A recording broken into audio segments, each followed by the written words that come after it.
আমি আজ বানাবো ক্রিস্পি কচুরি। ফার্স্টে প্যানে রিফাইন অয়েল দিয়ে গোটা জিরে, ফাইনলি চপড কাঁচা লঙ্কা, পেঁয়াজ, টমেটো কুচি দিতে হবে।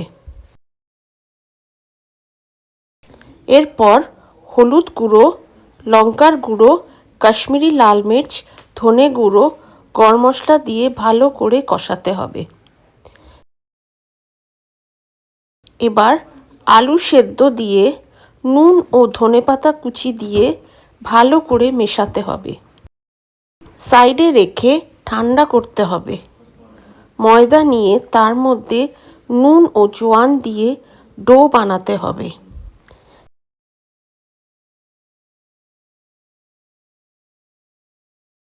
লেচি কেটে রুটির মতো বানাতে হবে।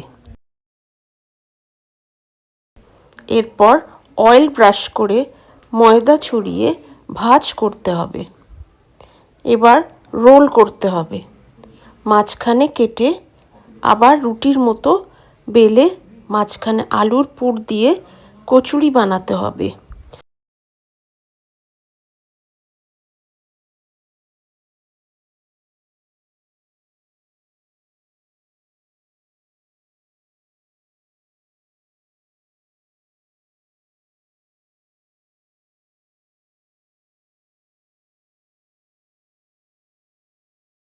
আর ডিপ ফ্রাই করতে হবে। সসের সাথে সার্ভ করতে হবে।